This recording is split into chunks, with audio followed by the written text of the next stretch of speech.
Les défis de la transition énergétique. Une émission proposée par FedExpert sur Radio Imo. Bonjour à toutes et à tous et bienvenue pour cette 5e émission de débat sur ce chantier du siècle qu'est la rénovation énergétique. Avec notre partenaire FedExpert, nous allons parler de l'outil majeur de la rénovation énergétique, le diagnostic de performance énergétique, plus communément appelé le DPE. Aujourd'hui, nous vous proposons une émission spéciale consacrée à un événement incontournable pour toute la filière du diagnostic immobilier, le congrès RVDI 2026, RVDI rendez-vous Diag-Imo qui a eu lieu le 26 mars dernier, c'était à Vincennes, un moment clé pour les professionnels où se croisent annonces, tendances, mais aussi beaucoup de questions, parce qu'il faut le dire, autour du DPE aujourd'hui, il y a autant d'informations que de doutes. Alors, avec nos invités, tous acteurs de terrain et experts du sujet, on va faire 3 choses très concrètes aujourd'hui dans cette émission. Débriefer ce qui s'est vraiment dit au rendez-vous Diag-Imo, comprendre ce qui est en train de changer et surtout démêler le vrai du faux. Nos invités, c'est un superbe casting pour ce nouveau numéro de cette coproduction Radio Imo FedExpert. Nous avons avec nous Fares Moueb, président de WICERT. Bonjour Fares. Bonjour à tous. Merci d'être avec nous. Farah Madassi qui nous fait le plaisir d'être avec nous, experte efficacité énergétique et fondatrice de Diagnova.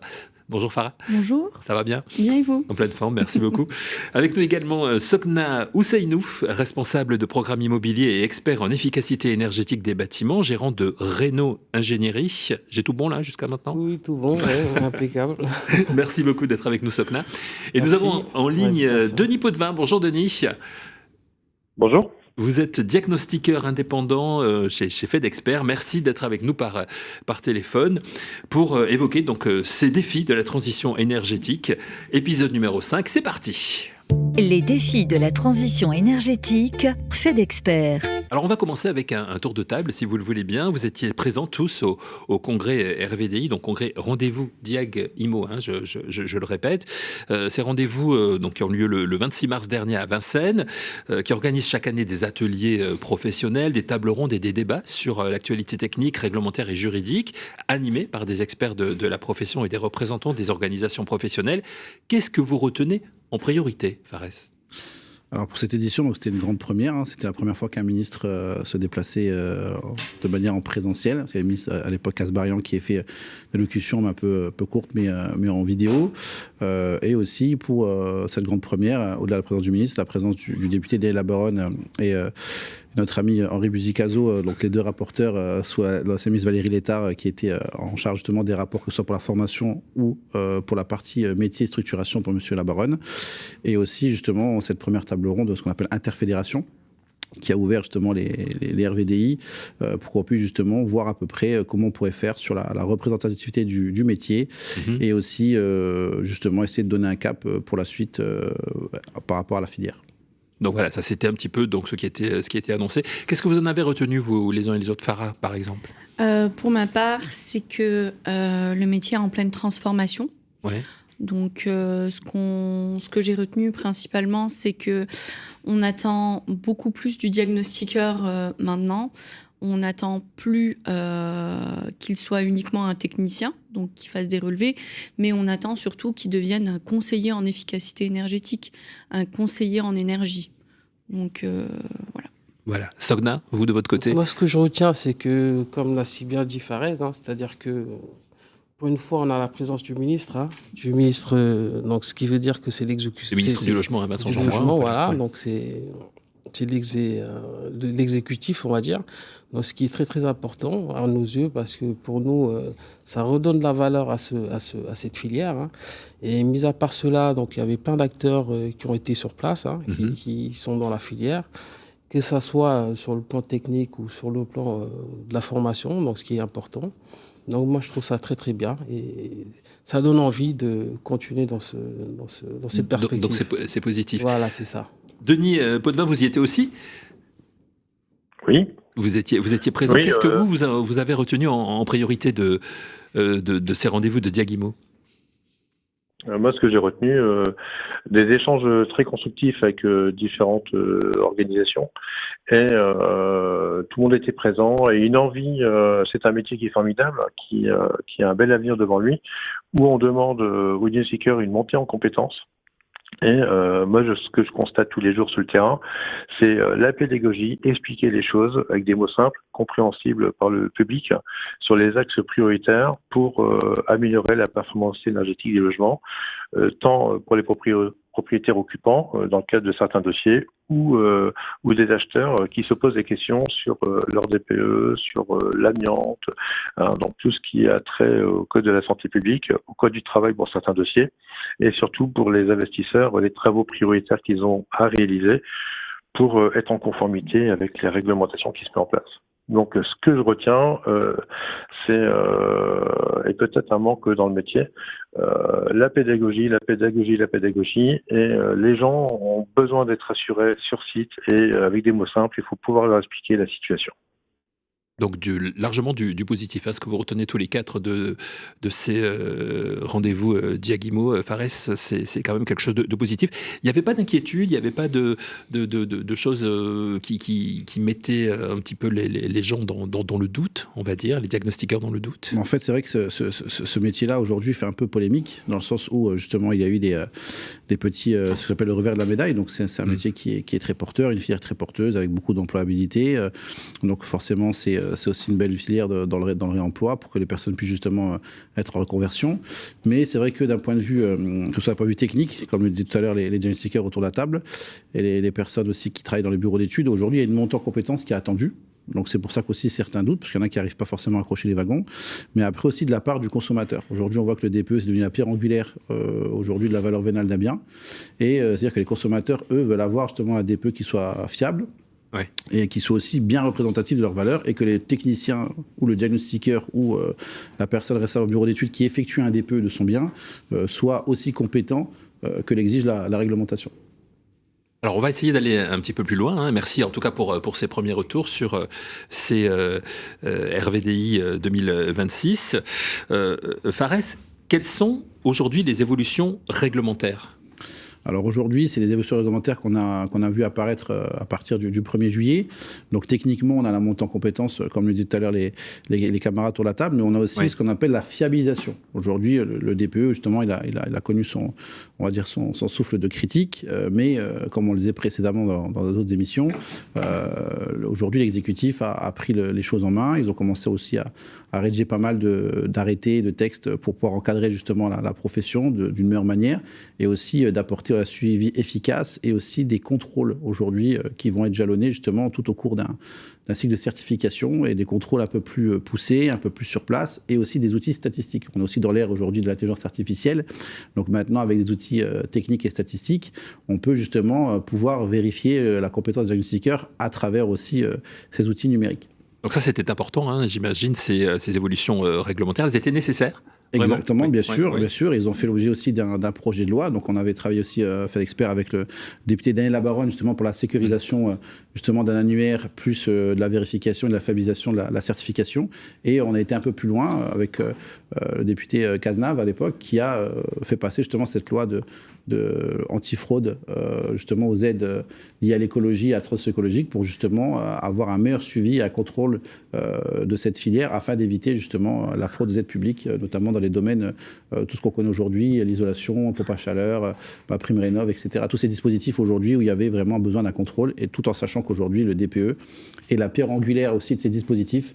Il fallait vraiment pallier à tous ces petits soucis de compréhension et aussi de présence sur le terrain, et il fallait légiférer là-dessus. Quel changement tout cela va apporter au niveau des contrôles ? Alors aujourd'hui, forcément, il y a des personnes qui l'accueillent d'une bonne manière, en disant voilà, ça va m'aider, je vais monter en compétences, ça va me remettre un peu dans les rails. Il y a des personnes qui l'accueillent d'une mauvaise manière, où on se dit je suis fliqué, je vais avoir des problèmes, ça va déclencher indirectement des frais, parce qu'un contrôle aussi fait que forcément il y a une partie financière et pécuniaire.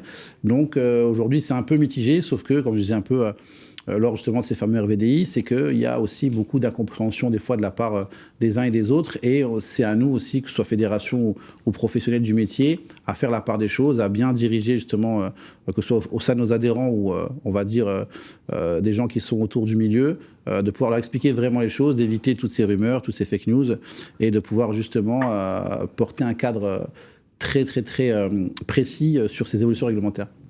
Les fake news que vous évoquez, on en parlera tout à l'heure parce qu'effectivement c'est un sujet très important et il faut rétablir certaines vérités. Vous, Farah Sogna, vous faites partie des personnes qui sont inquiètes ou qui accueillent cette réglementation de façon positive? Bon, moi, je dirais personnellement, je l'accueille de manière positive, parce que tout simplement, pour moi, dans tout métier, il faut que ça soit régulé. On va dire que les fédérations, les certificateurs sont là pour réguler et c'est très important. Ils sont là pour nous contrôler et ça pour moi, c'est quelque chose de positif dans le sens où ça nous remet sur les rails. C'est important de nous faire des rappels, surtout par rapport à la veille réglementaire, par rapport à la surveillance de nos certifications. Donc je trouve ça très très bien. Voilà, pour moi, à mon sens, c'est très très positif. Une bonne chose pour vous aussi, Farah, j'imagine. Alors, moi, je ne l'ai pas accueilli de la même façon. Dans un premier temps. Je l'ai plutôt accueilli, pas forcément d'une façon positive, dans le sens où j'ai eu aussi pas forcément les bonnes informations. Donc moi, j'ai assisté au RDVI, l'une des dernières réunions avec, je crois, c'est le sous-directeur de la DHUP. Donc les informations qu'il avait données, de ce que je comprends, ne sont pas forcément celles qui sont sur le papier et celles qui sont réelles. Donc a priori, cette nouvelle réglementation aurait des coûts beaucoup plus importants pour ma société au niveau de tout ce qui est contrôle, etc. Puis après en avoir discuté, recherché, lu aussi, il s'avère que non, ça ne va pas forcément me coûter beaucoup plus cher. Parce que c'est le nerf de la guerre, mine de rien, c'est le coût pour un diagnostiqueur. On se doit d'être irréprochable sur nos DPE parce que, comme l'a dit Fares, ça assure une valeur vénale d'un bien. Nous, dans notre secteur, dans ma région, on est jusqu'à 30% de la valeur vénale d'un bien qui peut être surestimé ou sous-estimé. Votre région, c'est le Nord, le Nord-Est. Ouais, Nord-Est, voilà. Donc, ça a un coût. Et je comprends la démarche. Je suis tout à fait d'accord avec le fait qu'il y ait un contrôle un peu plus poussé, parce qu'on se retrouve face à des personnes où j'ai déjà eu le cas, où j'ai été face à des diagnostiqueurs qui étaient parfois dans d'autres pays, qui réalisaient des DPE grâce à des plateformes qui ne se déplaçaient pas chez le client. Et donc, du coup, moi, j'étais pas compétitif en termes de prix. Mais je me déplace, je visite, je prends des notes, je cote, j'ai le logiciel, etc., etc. Donc, ça a un coût pour moi, un peu moindre, parce qu'ils font du volume. Donc, c'est bien qu'on ait gappé des volumes. Après, il y a plusieurs... je pense que ça va devoir prendre du temps. Il va falloir un peu balancer par rapport ce qu'on appelle les use cases, parce que y a des diagnostiqueurs qui travaillent les samedis, les dimanches, qui travaillent tous les jours, donc qui vont, en termes de volume, dépasser le volume qui est gappé par l'ADEME. Donc... Pour résumer, pour ne pas aller trop loin, parce que je pense qu'on va y arriver à un moment ou à un autre. Oui, absolument. Et puis on va demander à Denis aussi ce qu'il en pense, bien sûr. Dans un premier temps, je ne l'ai pas forcément pris d'une manière positive. Dans un second temps, après avoir débriefé, recherché et eu d'autres informations, et on va dire erase les fake news, non, je pense que ça peut être quelque chose de positif dans le sens où on remet plus en valeur notre métier. Donc un diagnostiqueur, il va pas avoir que le poids du fait que c'est un technicien. Comme je disais, vu qu'on recherche à ce qu'on soit plus qu'un technicien, on est en train de nous mettre un peu plus en valeur, et pour ça il faut passer par une meilleure réglementation. En tout cas, c'était important de vous écouter sur ce sujet. C'est important d'avoir votre avis, Farah. Denis, vous, qu'est-ce que vous en pensez ? Quel est votre retour ? Est-ce que vous pensez que ces évolutions sont applicables dès aujourd'hui sur le terrain ? Absolument, et je reviens sur ce que vient de dire Farah. Sur les plateformes étrangères qui réalisent des missions, aujourd'hui sont concernés par les KPI, les diagnostiqueurs certifiés. Or, sur le terrain, moi, je constate régulièrement, pour un exemple, je travaille essentiellement à la maison individuelle. Oui.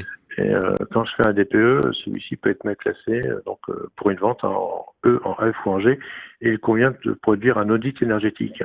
Donc dans mon process, j'envoie mes documents, dont le DPE, avec une synthèse courte rappelant que malheureusement il y a obligation de faire un audit énergétique, et je complète avec un nouveau devis. Mon devis est valorisé. Et je me suis aperçu que certains de mes devis ne revenaient pas, puisque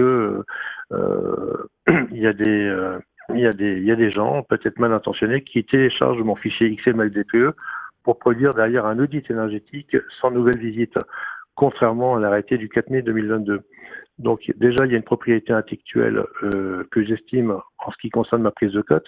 Ouais. Et quand je vois un audit ou un DPE qui a été écrasé sur un document que j'ai déjà fait, amélioré artificiellement par un bon entame dynamique absent, amélioré artificiellement par une VMC DF, le grand public ne sait pas ce que ça veut dire. Il s'agit d'une VMC double flux qui a un fort impact sur l'évolution d'une étiquette DPE.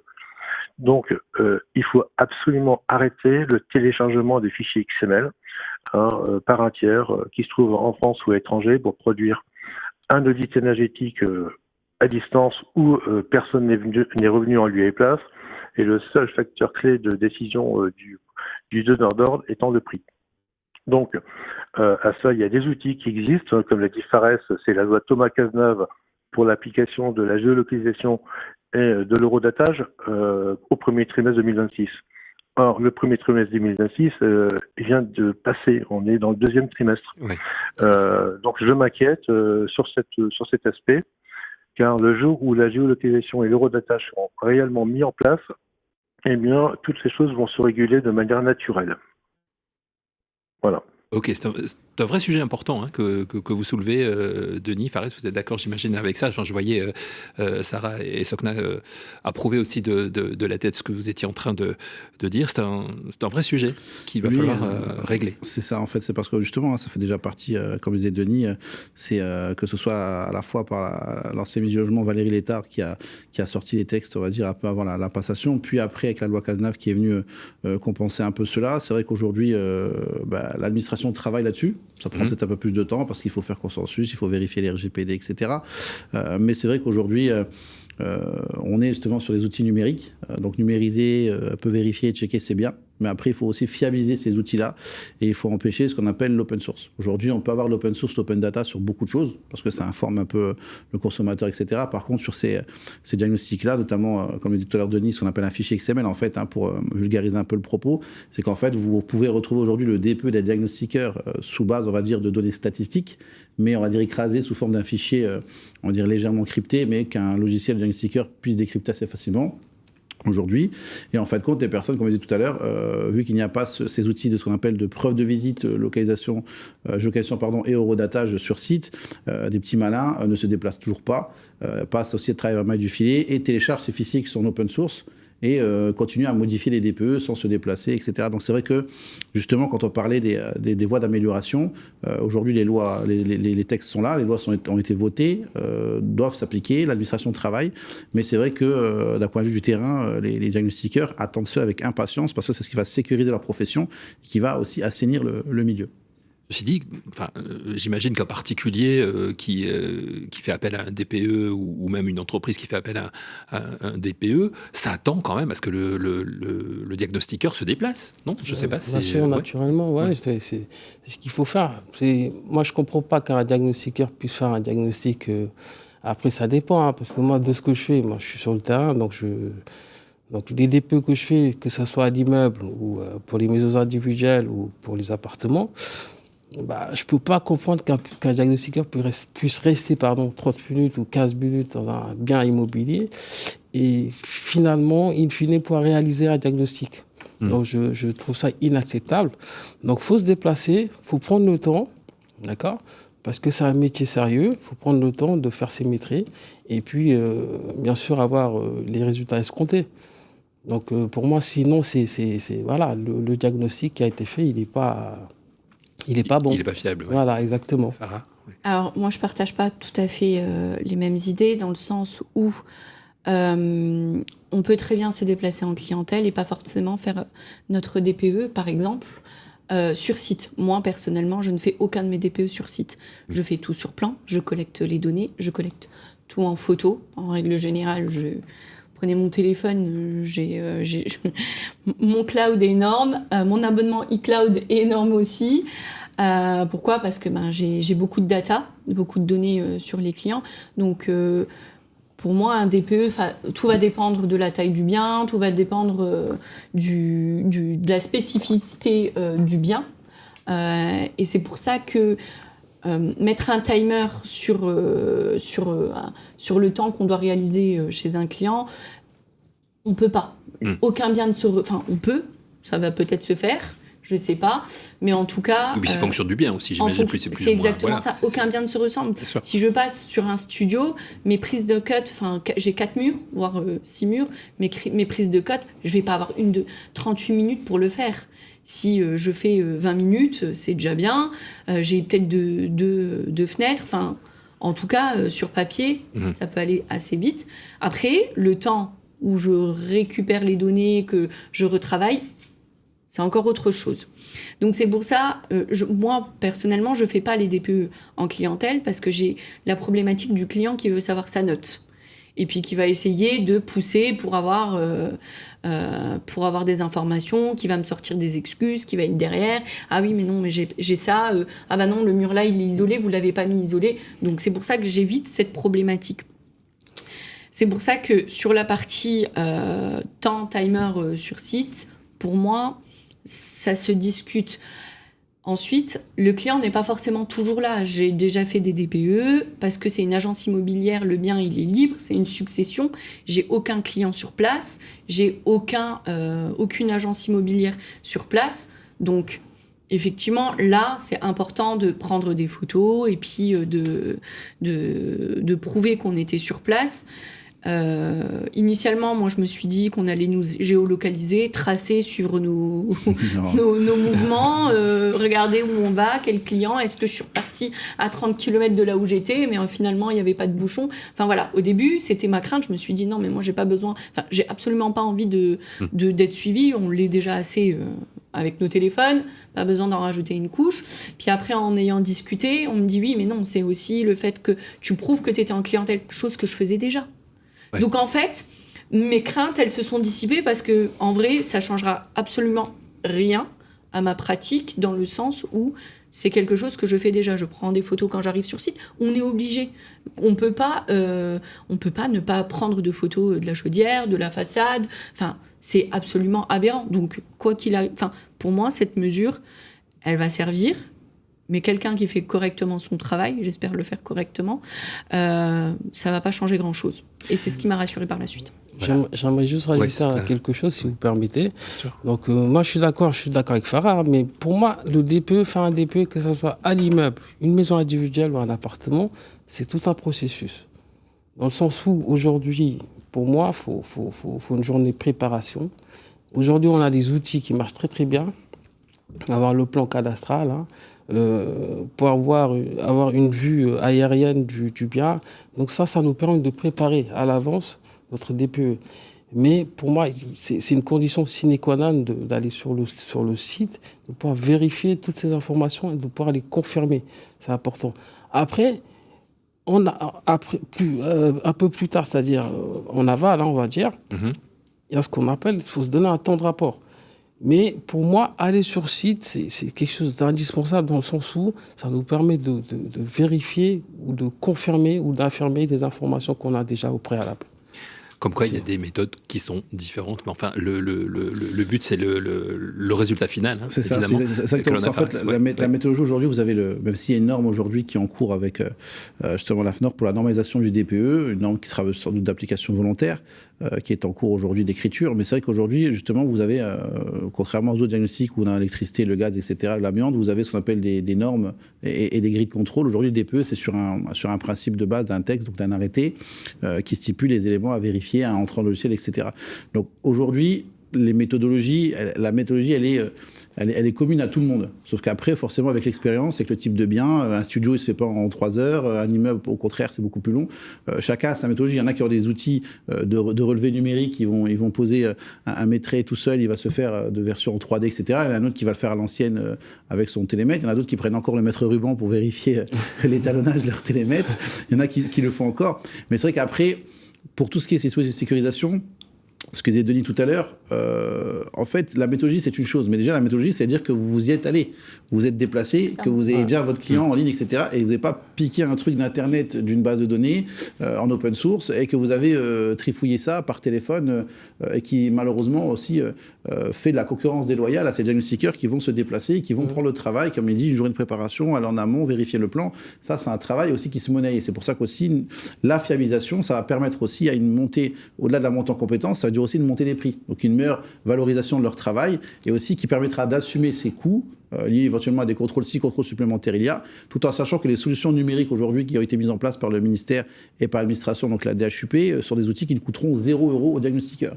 Donc aussi, ça fait partie un petit peu des rumeurs et des fake news. Je prends un peu le pas dessus, mais ça leur coûtera rien. Oui, voilà. Farah l'a plus ou moins dit déjà tout à l'heure aussi, donc c'est bien, c'est important de le signaler. Alors Denis qui est en ligne avec nous, hein, je rappelle Denis, n'hésitez pas si vous aussi, parce que c'est moins facile parce que vous n'êtes pas sur le plateau avec nous, mais vous êtes là également, donc n'hésitez pas si vous avez envie de prendre la parole. On va enchaîner, si vous le voulez bien, avec, parce qu'on voit qu'il y a beaucoup de choses encore à faire.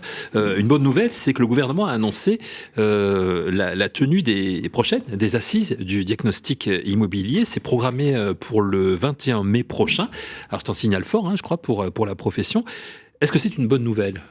Alors, en soi, bien sûr, c'est une bonne nouvelle. C'est-à-dire que pour la première fois, je disais tout à l'heure, hein, c'est un ministre du Logement qui se déplace au rendez-vous du diagnostiqueur. On a aussi un député qui est très actif. Donc après, maintenant, c'est aussi à la filière de s'organiser un petit peu, parce que c'est bien, parce que des fois, tout le monde nous dit oui, mais on nous fait ça, mais on ne nous demande pas notre avis. Aujourd'hui, l'avis est demandé, et plus que souhaité. Donc ça permet justement à toutes les personnes du domaine et qui gravitent autour aussi de la transition énergétique et de toute cette mutation écologique de pouvoir justement assister à cela. Donc pour moi, c'est une très bonne nouvelle. Après, reste à définir les contours, à dessiner un petit peu la trajectoire. Et forcément, comme on dit, Rome ne s'est pas fait en un jour. Donc cette assise, éventuellement, c'est une très bonne nouvelle, mais c'est un premier pas. Et on a une deadline qui a été fixée après par le député La Baronne, qui est de grosso modo 1 an, d'essayer de tomber d'accord sur une création un peu comme il le disait le député, donc d'un préordre, d'un espèce d'ordre, d'une espèce de fédération nationale à l'image d'une fédération de football, pour reprendre ses propos, pour justement exercer aussi le pouvoir de sanction. Parce qu'en fait, aujourd'hui, les sanctions sont très faibles, hein, pour un diagnostiqueur fraudeur, qui est autour de 1 500 € d'amende. Pour exercer sans certification, sans rien, c'est pas très entre guillemets réprimandé par la loi. Donc c'est pour ça que aussi, au-delà justement de pouvoir intervenir sur la méthodologie, la fiabilisation, il faut aussi le volet sanctions qui permettrait justement d'éviter la récidive sur certaines personnes qui tenteraient justement d'usurper les certifications des diagnostiqueurs présents. Mais en soi, voilà, c'est une bonne première étape. Ça a le mérite d'avoir été décidé. Donc maintenant, on va voir ce que ça donne. Est-ce que le terrain attendait ça, Denis Potvin, ces assises du diagnostic immobilier ? En ce qui me concerne, je pense que le métier, il rentre dans une phase de maturité. Et il convient dès à présent que l'ensemble des fédérations, qui ont peut-être des points de vue divergents, fassent convergence vers un système de fiabilisation pour la reconnaissance de ce métier et pour créer de nouvelles perspectives à ceux qui voudraient s'y lancer aujourd'hui sur quand même un domaine qui est flou. La montée en compétences, il faut vraiment que les fédérations s'unissent, hein, et parlent d'une même voix, qu'elles fassent preuve de maturité auprès du ministre lors de ces assises. D'après vous, Farah, c'est une opportunité ou une contrainte pour les entrepreneurs comme vous, ou comme Sokna, ou comme tous les quatre d'ailleurs ? Je pense que c'est clairement une opportunité. Ouais. C'est une opportunité qui va nous permettre, enfin en tout cas, si c'est le cas et que les assises puissent réellement prendre en compte la réalité du terrain, c'est-à-dire simplifier pour nous les méthodes, mieux reconnaître notre métier, notre expertise et sécuriser en fait notre métier.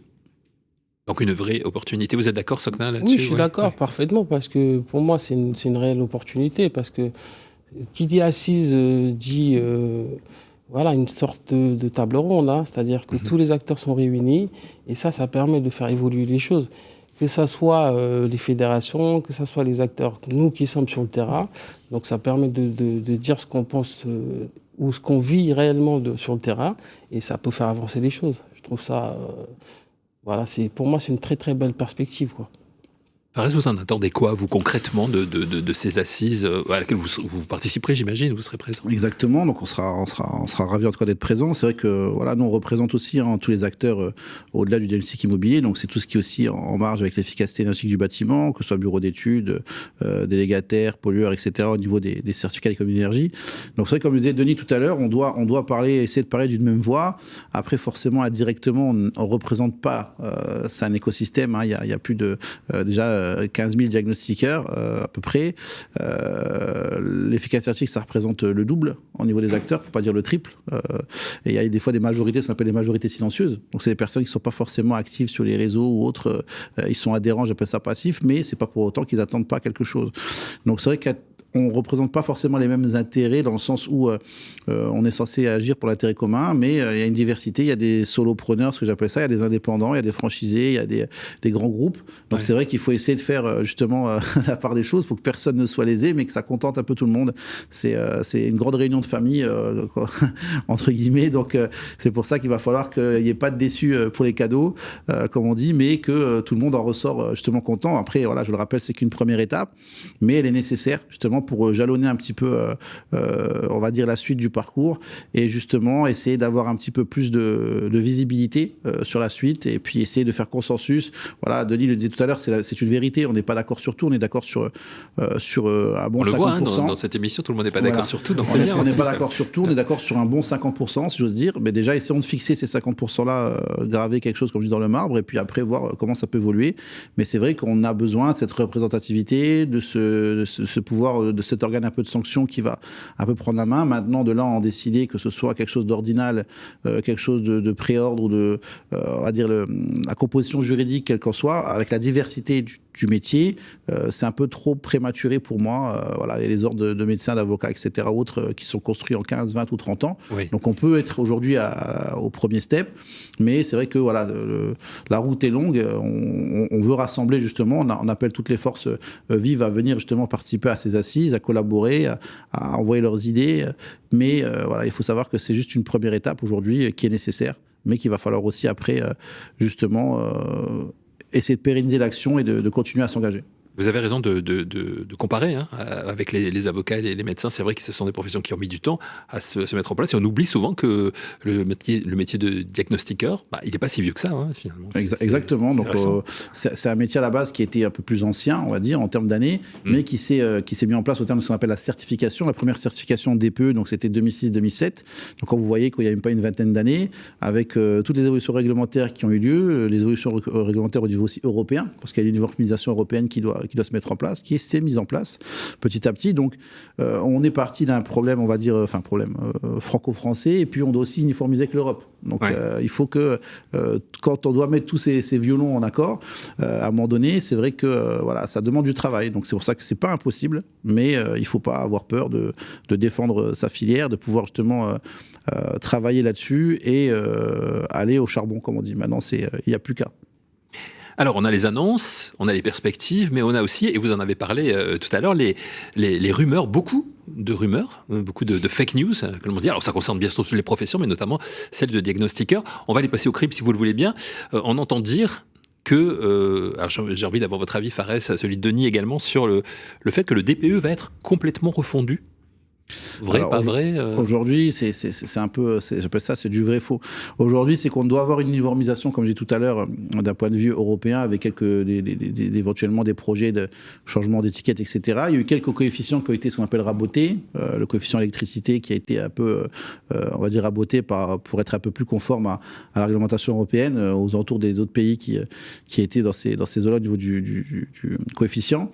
Par contre, maintenant, complètement refondu, non, parce qu'on a, on va dire, une base de travail aujourd'hui qui est ce qu'on appelle la méthode de calcul 3CL, mais effectivement, il y aura des améliorations qui vont être apportées. Justement, c'est toujours ce travail de fiabilisation. C'est pour ça que beaucoup de diagnostiqueurs doivent savoir aussi que l'administration travaille d'arrache-pied et fait le nécessaire avec justement les fédérations et les centres de certification de diagnostiqueurs et les organismes de formation afin de pouvoir justement continuer ce travail de fiabilisation. Denis, qu'est-ce que vous en pensez ? Écoutez, depuis que je connais le DPE 2006 et maintenant, il s'est passé énormément de choses et le DPE continue d'évoluer. C'est une suite logique. pour lequel on va demander aux diagnostiqueurs d'apporter des précisions complémentaires sur des équipements de chauffage, la durée de vie restante, des estimations. Donc il y a des problèmes assurantiels par rapport à ces prises de décision. Tout ça, c'est à l'étude actuellement par les pouvoirs publics. Le DPE avance et il faut que les diagnostiqueurs puissent avancer également sur la montée en compétences, de manière à ce que cet outil soit vraiment de plus en plus fiable et qu'on ait une photographie globale du parc national avec des DPE fiables. Et pour la fiabilité, j'en ai parlé précédemment au data géolocalisation. Voilà. Alors, autre rumeur, l'explosion des contrôles et des sanctions. SOCNA, c'est vrai, c'est pas vrai, c'est une fake news, Je dirais pas que c'est une fake news dans le sens où, moi je suis chez un certificateur, donc je dirais pas le nom pour éviter de faire de la pub, mais bon. Après, j'ai été contrôlé et je trouve ça très très bien, dans le sens où, pour moi c'est quelque chose de positif, parce que comme dans tout métier, il faut une réglementation, c'est un peu comme une police, quoi. Mais bon, dans le sens où nous remettre sur les rails afin qu'on puisse faire le travail comme il faut. Donc c'est pas une fake news, c'est une réalité et je trouve ça très très bien. Moi, je prends très très bien dans le sens où ça m'aide à avancer dans ce que je fais, dans mon métier. Et puis voilà. Et surtout, ça me remet sur les rails dans le sens où aussi. Je me dis dans ma tête, j'ai pas le droit de faire tout et n'importe quoi. Et c'est très très bien. Donc c'est un moyen, on va dire, coercitif, donc si vous voulez, mais bon, pas très très méchant, mais qui est là pour réguler un peu les choses. Et c'est très bien. Voilà, on en avait beaucoup parlé, Fares, dans l'émission précédente, justement, avec le côté positif de ces contrôles et de ces sanctions. Mais du coup, effectivement, quand il y a des contrôles et des sanctions, on se dit, il va y en avoir de plus en plus. C'est pas forcément vrai, ça. En fait, c'est pas forcément vrai, parce qu'aujourd'hui, j'ai dit tout à l'heure, un diagnostiqueur, aujourd'hui, il a une période, entre guillemets, on appelle une certification qui est valable sur 7 ans. Vous avez des contrôles qui est donné pendant ces 7 années. Je reprends l'exemple, je laisserai Farah intervenir juste après, parce que je pense qu'aussi elle a des choses à dire là-dessus. C'est vrai que c'est très simple aujourd'hui. Vous avez des contrôles qui sont sur 7 ans. Par exemple, vous disait tout à l'heure, on parlait un peu de données ADEME, de ce qu'on appelle les KPI, etc., de géolocalisation un petit peu, de distance entre DPE, nombre de DPE, autour de 1000 DPE par an maximum, etc. Aujourd'hui, vous avez déclenché ce qu'on appelle les alertes. Par contre, vous déclenchez une alerte aujourd'hui sur un KPI, c'est pas une sanction. Une alerte, c'est pas forcément un contrôle. Déjà, c'est une demande d'observation. Lorsqu'un certificateur fait une demande d'observation au diagnostiqueur, ça peut arriver qu'il y ait eu un oubli, ça peut arriver qu'il y ait eu quelque chose de pas méchant. Quand vous avez aujourd'hui une bêtise, une personne qui a 3 signalements sur 1000 DPE, c'est anecdotique. Par contre, une personne qui a 800 signalements sur 1000 DPE, il y a un problème. Voilà. Donc là, par contre, il y a 2 solutions. C'est soit il y a urgence en la matière et on déclenche un contrôle dans l'immédiateté, donc on appelle un contrôle sur ouvrage, pour vérifier que la personne ne fait pas n'importe quoi. Soit c'est des problèmes d'ordre documentaire, on fait ce qu'on appelle un contrôle documentaire. Donc d'une part, il coûtera aussi beaucoup moins cher parce qu'il n'y a pas nécessité de se déplacer sur site, etc. Et à contrario, tout dépend de l'organe certificateur, j'ai envie de dire. C'est dans le sens où, d'ailleurs c'est très bien, la DHUP nous a laissé un peu... des fois il y en a qui vont dire on est livré à nous-mêmes, machin. Moi je trouve que c'est bien parce que justement on arrive à adopter aussi des situations où justement on adapte un peu tout ça. On se dit, la personne, j'ai une bêtise, moi j'ai déjà eu le cas où il y a des personnes qui vont se faire contrôler, j'ai une bêtise, au mois de mai et qui ont un indicateur qui a sonné au mois de février. Donc quoi qu'il arrive, on prévoit ce contrôle au mois de mai. Donc si c'est pas très urgent, on fait une observation documentaire, on se dit, le jour où ça va arriver de vous contrôler au mois de mai, on vérifiera par contre les alertes qui ont été mises. Et du coup, on commue son contrôle et ça lui coûte, entre guillemets, 0 € de plus que ce que ça doit coûter. Maintenant, il y a des personnes qui sont un peu plus, ça reste dans la fake news, qui essayent justement d'émettre un débat qui n'en est pas un. Et quoi de mieux que les diagnostiqueurs pour en parler. Je vais laisser la parole à Farah qui pourra vous en dire quelque chose. Oui, Farah, et puis on va enchaîner aussi sur une autre rumeur qui concerne les risques dans le métier. Mais d'abord, peut-être ce que vous vouliez dire sur les contrôles et les sanctions. Je pense qu'il faut que les diagnostiqueurs se rapprochent de leur organisme de certification pour poser cette question. Moi, c'est ce que j'ai fait. J'ai posé la question à mon organisme certifiant parce que c'est ce que j'ai dit au tout début. Ma crainte, c'était pas forcément les contrôles en soi, c'est le coût de ces contrôles. Oui. C'était plus une contrainte budgétaire parce que je me suis dit, c'est bon, je vais devoir... il suffit juste que je fasse une modification sur un DPE parce que maintenant, avant même qu'ils soient envoyés à l'ADEME, les TPE, tout est notifié dessus.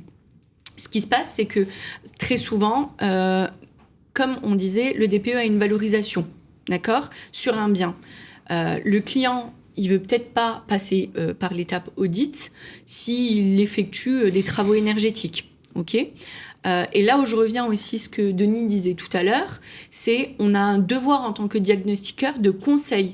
On n'est pas là forcément pour vendre des DPE et des audits. D'accord ? Donc très souvent, moi, les agences immobilières ou les clients me disent, voilà, qu'est-ce que je peux faire pour améliorer ma notation énergétique ?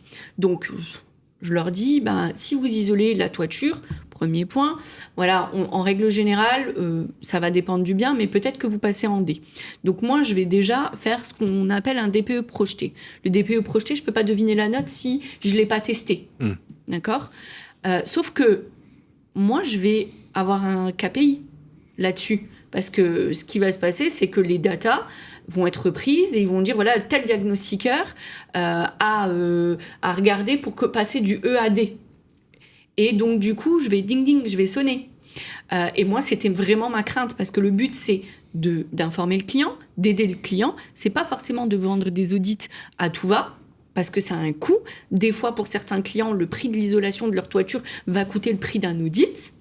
Donc, c'est vraiment le fait de bien faire mon travail en restant dans les clous. Et c'était ma crainte. Et moi, je me suis rapprochée de mon OC.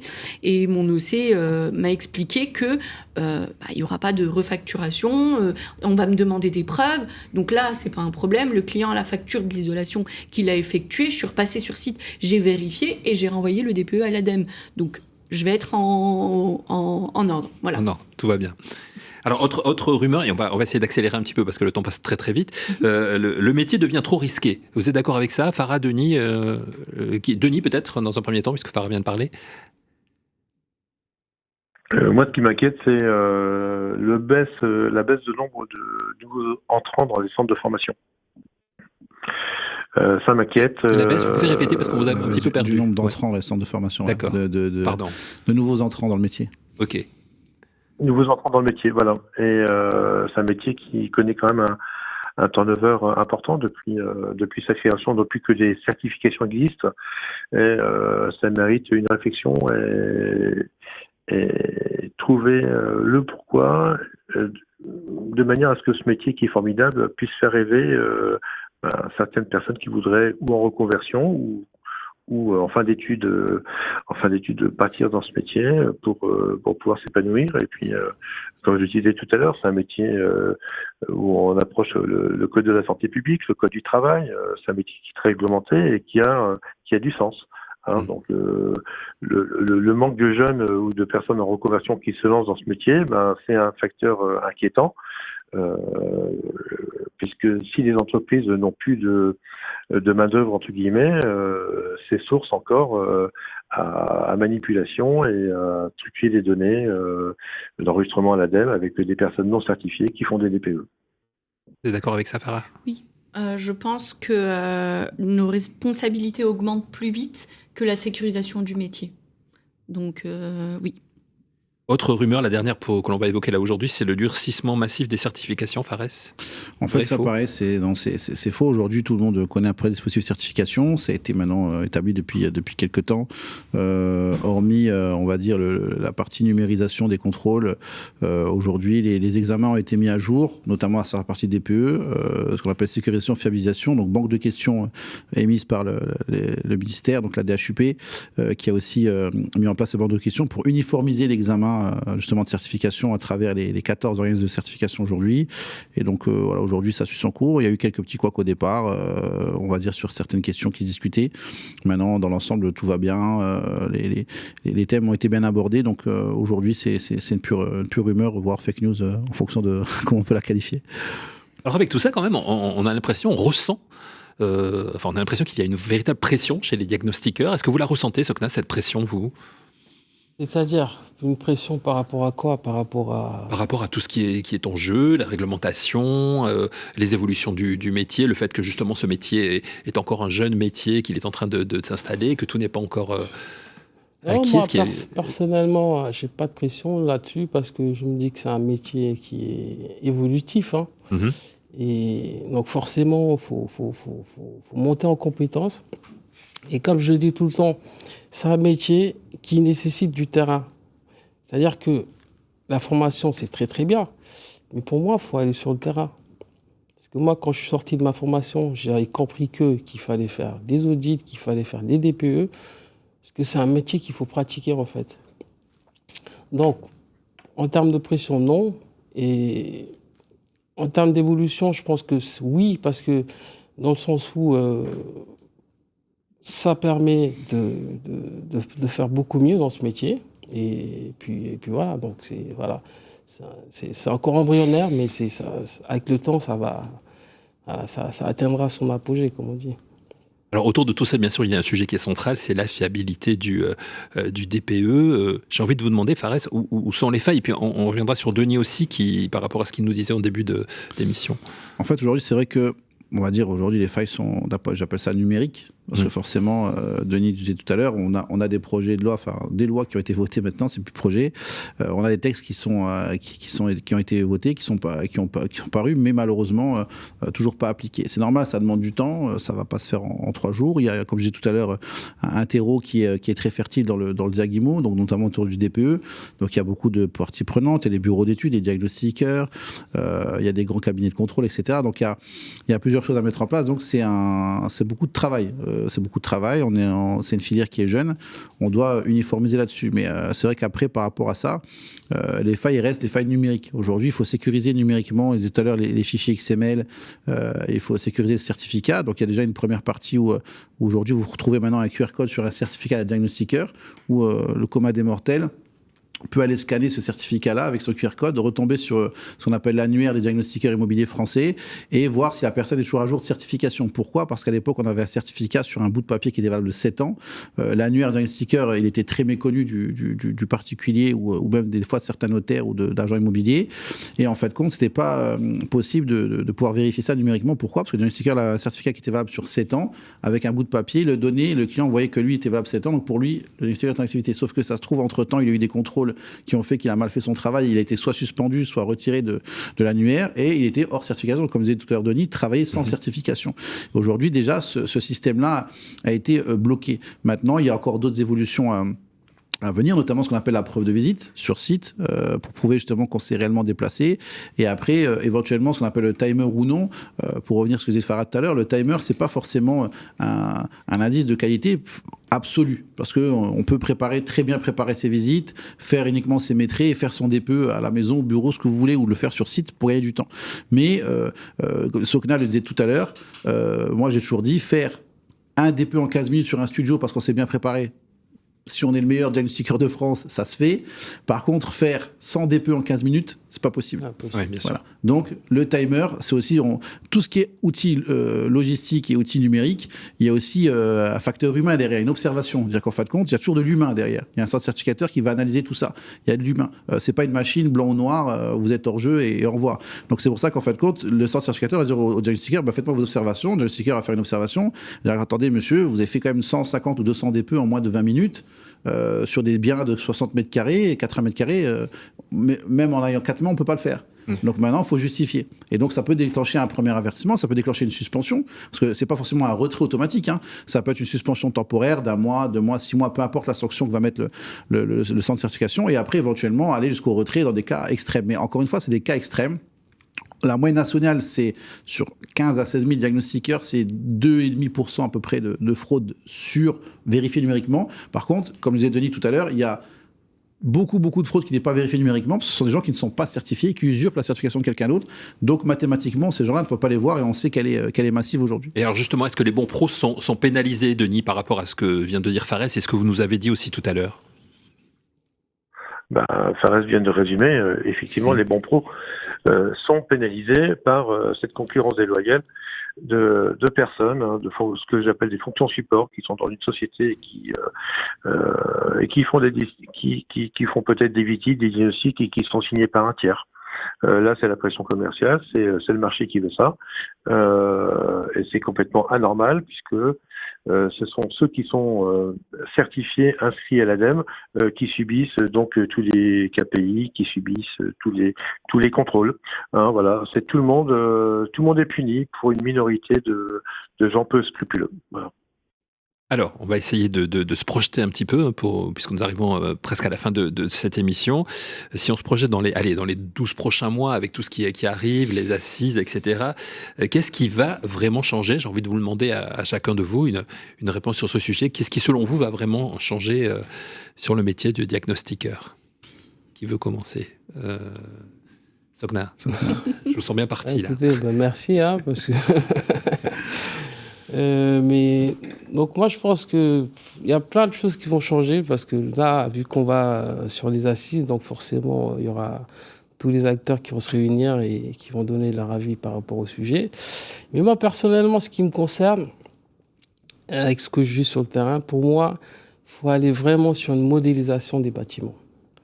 Donc ça permettrait de se rapprocher plus de la réalité et essayer et surtout sur le plan des formations, parce que la théorie elle est très importante, et forcément pour moi derrière elle est éclairée par la pratique, mais en théorie, c'est-à-dire dans les centres de formation qu'on puisse permettre parce que c'est un métier sérieux, qu'on puisse permettre aux diagnostiqueurs, on n'en doute pas, bien sûr, c'est un métier sérieux, bien sûr, évidemment, et aux auditeurs de pouvoir modéliser leur bâtiment pour pouvoir se rapprocher le plus possible de la réalité. Et ça permet, quand les maîtrises se rapprochent plus de la réalité, ça permet d'avoir un DPE plus ou moins juste, on va dire. Donc voilà, donc j'espère que ça fera partie... D'avoir un carnet de santé du bâtiment, en fait, exactement, qui permette de savoir où on en est à chaque fois, qui permet d'éviter de... Voilà. Ouais, donc ça permet de se rapprocher de la réalité, et j'espère qu'il y aura d'autres évolutions. Et comme l'a dit tantôt à Fares, donc c'est un métier qui est en évolution, qui est en évolution, et donc voilà, on attend beaucoup de choses de la part de tous les acteurs. Farah, pour vous ? Il va y avoir des changements, clairement. Il y en a déjà eu, ne serait-ce que juste aux annonces. Je pense qu'il va y avoir un gros écrémage sur les diagnostiqueurs qu'il y a dans la profession. Il y en a beaucoup qui vont s'arrêter parce qu'il va y avoir pas mal de contrôles. Il y en a beaucoup, et je pense c'est la raison pour laquelle il faut vraiment communiquer sur les fake news, parce qu'il y en a déjà qui se sont arrêtés. Pourquoi ? Parce qu'ils ont la crainte des contrôles excessifs et des coûts, etc. Donc je pense qu'on va avoir sûrement cette année beaucoup moins de diagnostiqueurs sur site. Alors, il y a du positif pour ceux qui restent, parce qu'il va y avoir plus de marché. Après, il va y avoir du négatif, parce qu'on perd aussi des personnes compétentes parce qu'ils ont des craintes. Donc, oui, il va y avoir des changements. Il va y avoir des changements. À nous de s'adapter aux changements, tout simplement. Denis, vous qui êtes un homme de terrain aussi, est-ce qu'il y a des choses qui vont changer, ou est-ce que vous avez envie aussi que des choses changent ? Écoutez, moi je suis pas devin. Je me souviens d'une chose quand vous avez posé votre question. L'audit énergétique, par exemple, qui est la continuité du DPE, devait être mis en place en 1er janvier 2022. Ça a été repoussé au 1er septembre 2022, pour finir être mis en place au 1er avril 2023. Donc 1 an et demi plus tard, voire même plus, de manière à ce que tout le monde puisse se former, s'organiser, etc. Moi, ce que j'attends des assises, donc du 21 mai avec le ministre, c'est qu'il trace une ligne de conduite, une forme sur une légitimité de ce métier, un cadrage précis, avec un calendrier, de manière à ce que l'ensemble des segments qui forment ce marché, puisque comme l'a dit Faras, il y a plusieurs typologies d'actions pratiques sur ce marché, et bien que l'ensemble des acteurs, sur cette même ligne de conduite, puissent se mettre en ordre, de manière à ce qu'on puisse tous travailler dans le même sens. Voilà ce que j'attends. Fares, on va vous donner le mot de la fin. En fait, pour faire un peu la synthèse de tout ça, moi, techniquement, le métier, je le connais depuis une quinzaine d'années. Donc, il faut savoir que, justement, le diagnostiqueur, il a, au-delà du métier qui est en constante évolution, il a beaucoup de mérite. Parce qu'en fait, quand il s'adapte rapidement, on lui demande de faire des efforts de formation, des efforts de certification. Donc, au-delà que ce soit un métier noble et valorisant, c'est qu'en fait, le diagnostiqueur, il a un profil où il s'adapte très, très vite. Et il faut aussi dire bravo à toutes les personnes qui se mettent en conformité par rapport à ça, parce que c'est un vrai travail, c'est un vrai investissement. Ce sont des gens qui sont passionnés, même s'il existe malheureusement, comme toujours, des personnes mal intentionnées, il y a une bonne majeure partie de la profession qui s'organise et qui a envie de s'organiser pour que les choses se passent bien. Mais comme j'ai dit tout à l'heure, une personne, même 10 personnes qui fraudent massivement, malheureusement, apportent beaucoup de fraude. C'est pour ça que justement la numérisation, c'est assez bon et c'est mauvais côté, mais s'il y a un suivi longitudinal, c'était pas mal. Denis tout à l'heure le disait, il y a un manque d'entrants dans la profession. C'est vrai que justement par rapport à ça, pourquoi ? Parce que, Farah le disait aussi tout à l'heure, il y a beaucoup de fake news autour du métier. Il y a des gens qui disent il y aura trop de contrôle, n'y allez pas. Je suis moi-même sur des forums diagnostiqueurs, des personnes qui gagnent très bien leur vie, je les connais, ils ont des belles sociétés qui tournent bien, ils disent aux gens moi je veux faire une formation, est-ce que ce serait super ce métier, je vois que ça se passe bien. Et les gens, non, n'y va surtout pas. Voilà. Et ça, c'est toujours pareil parce que malheureusement les gens ou les diagnostiqueurs aujourd'hui en activité ou les néo-diagnostiqueurs ne vont pas chercher l'information au bon endroit. Donc à partir du moment où aujourd'hui, il faut bien s'entourer, il ne faut pas écouter les fake news, il faut essayer de se renseigner un peu plus et justement de pouvoir partir sur, que ce soit pour le choix de sa formation, de sa certification, d'essayer de trouver les interlocuteurs qui ont le plus d'écoute et de pédagogie. Voilà. Aujourd'hui, c'est un métier qui change, et quand on se forme aussi, il faut avoir des formateurs compétents et des organismes certificateurs qui puissent vous expliquer toutes les mutations dans le métier, dans la certification ou dans la formation. Donc c'est pour ça qu'à un moment donné, revient aussi la responsabilité, c'est d'avoir le choix de tout ça. Maintenant, pour les assises, on espère qu'il y aura une ligne directrice qui sera claire et qu'on pourra justement, après nous, travailler de concert comme on l'a toujours fait. On était à l'origine de l'amendement avec le député Labaronne, on est aussi à l'origine de la loi Cazenave. Donc voilà, nous, en tant que fédération, on milite pour la fiabilisation et aussi la sécurisation du métier et justement porter haut en couleur le métier de diagnostiqueur immobilier. Voilà, et le député Labaronne, ce serait bien qu'on l'ait dans cette émission, les défis de la transition énergétique. On l'invite d'ailleurs, s'il nous écoute, ce serait un plaisir de vous recevoir, monsieur le député, pour évoquer justement tous ces sujets importants. On va retenir quand même que c'est un métier extrêmement positif qui permet aujourd'hui de savoir où l'on en est au niveau de son bien immobilier. C'est très important. Moi, je l'ai vécu il n'y a pas si longtemps que ça, par rapport à un bien que j'avais acheté il y a presque 20 ans. Aujourd'hui, je sais où on en est grâce au DPE et c'est très important. Donc, merci à vous tous pour ces échanges. Ce qu'on va retenir de cette table ronde, c'est qu'effectivement la filière elle est quand même sous pression, mais en structuration, que les professionnels, et vous en êtes des exemples, Farah, Sokna et Denis, et par téléphone, et vous également Fares, les professionnels sont engagés. Merci à tous les quatre d'avoir participé à cette émission. Merci à vous de nous avoir suivis sur Radio Imo. Merci à tous ceux qui ont préparé cette émission. Je pense à mon ami Grégoire Daricot qui l'a produit, et puis à Jason et à Baptiste qui sont en train de la réaliser. À très bientôt, à très vite pour une nouvelle émission avec FedExpert, les défis de la transition énergétique. Merci à toutes. Merci à vous. Merci. Les défis de la transition énergétique, une émission proposée par FedExpert. À réécouter et télécharger sur le site et appli de radio.imo et sur toutes les plateformes de streaming.